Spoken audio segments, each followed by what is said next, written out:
Benvingudes i benvinguts, em dic Daniel Gavarró, soc mestre, soc psicopedagog, tinc 24 anys d'experiència a l'aula a tots els nivells educatius, des d'educació infantil, primària i secundària, també he fet classes a magisteri a la universitat i els acompanyaré durant aquest curs que explica com dominar l'ortografia sense esforç. És un curs que vostès veuen en vídeos i també tenen una col·lecció de PDFs que els acompanyaran, que és gratuït i que és tan obert i els animo a que el comparteixin amb tothom. Mirin, l'objectiu d'aquest curs bàsicament és que vostès arribin a controlar, arribin a conèixer una metodologia que redueix les faltes ortogràfiques entre un 50 i un 80% en aproximadament un trimestre. Quan dominin aquesta metodologia i hagin reduït aquest tant per cent tan important en un trimestre, a més, el segon objectiu és que vostès tinguin estratègies perquè el seu alumnat, fent qualsevol tipus de treball ortogràfic, continuïn millorant. És a dir, el que els explico aquí és l'inici d'una millora continuada. En la mida del possible, jo els explicaré d'una forma senzilla perquè vostès tinguin la certesa de que si ara mateix, un cop que hagin acabat aquest curs, comencessin a fer-lo directament a la seva classe, sapiguessin com dur-lo a terme. I finalment, un altre objectiu d'aquest curs és, en la mida del possible, obrir-los noves perspectives, plantejar nous reptes, noves preguntes, coses que ens facin avançar com a docents.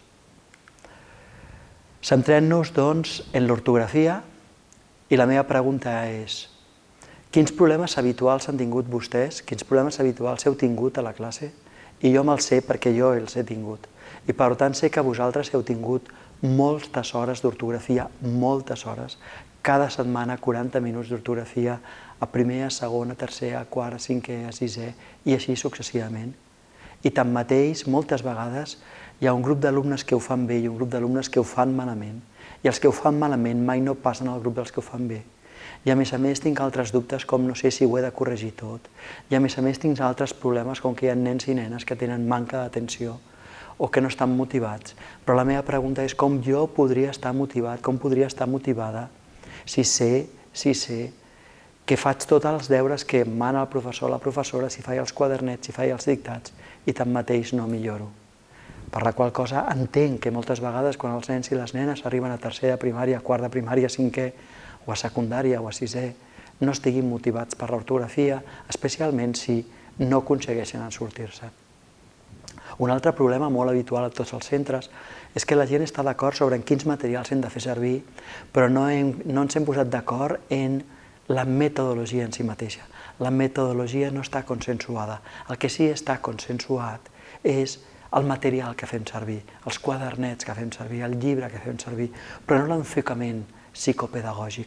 Aquest no està parlat, no està consensuat. Per què? Doncs perquè a la universitat no ens van donar cap base sobre què volia dir aprendre ortografia. No ens van explicar quin és el procés mental que porta a la comprensió ortogràfica, al domini de l'ortografia. I com que a la universitat, quan fèiem magisteri, no ens ho van explicar, ara nosaltres no podem consensuar aquest tema. I la meva intenció seria que en acabar aquest vídeo vostès tinguessin una idea ben clara de quina és la base teòrica per consensuar, quina és la forma com l'alumnat aprèn l'ortografia. I jo sé que també teniu altres problemes. Per exemple, és molt habitual que sentiu parlar, un cop que heu tingut els alumnes el seu passat al curs següent, és possible que la persona que els acull digui és que aquest problema ortogràfic l'havien d'haver resolt els del curs anterior.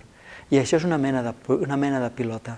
Tothom parla del curs anterior i ens trobem en un carrer sense sortida.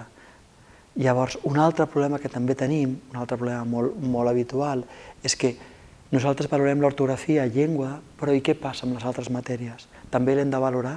De quina forma donar-li un espai? I hi ha molts més dubtes, més hores, més deures, o per exemple hi ha una que em sembla increïble, increïble, em sembla de pel·lícula de terror, i és que els informes dels nens i les nenes que els entreguem tot sovint surt.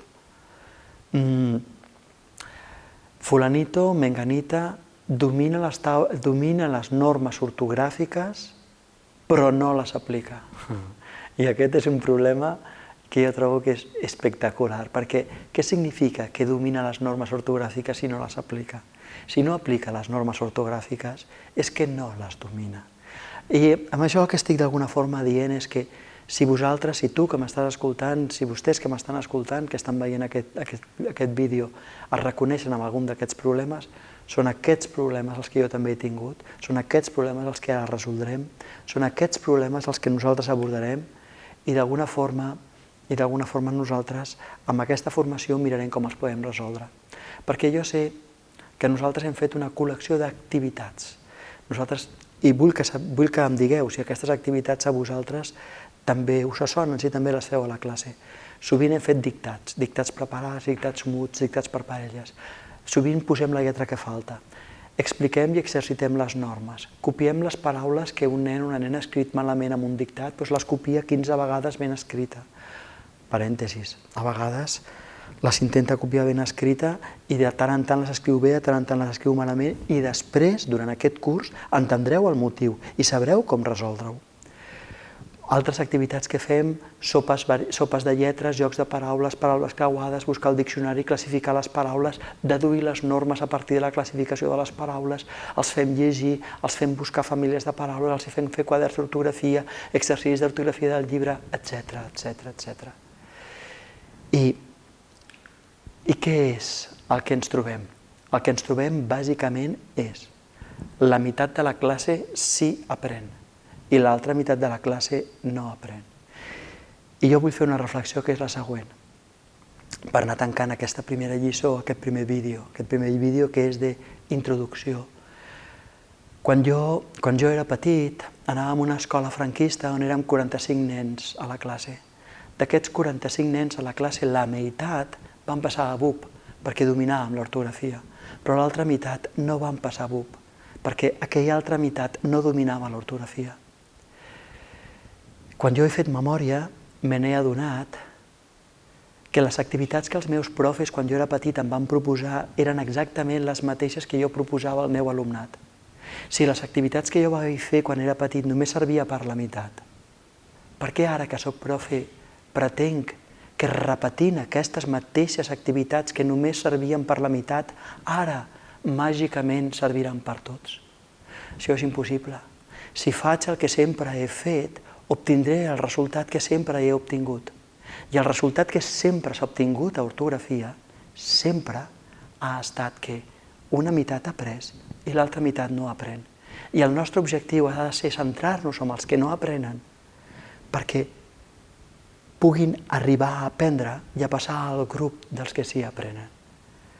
Aquest és el primer bloc d'aquest curs, és un bloc introductori i volia fer-vos conscients si els vostres problemes i els que jo he viscut, si les vostres activitats i les que jo feia, si la vostra realitat i la que jo vivia era la mateixa. Perquè si és la mateixa i estem d'acord, i nosaltres podem continuar amb el segon bloc. Gràcies per estar aquí.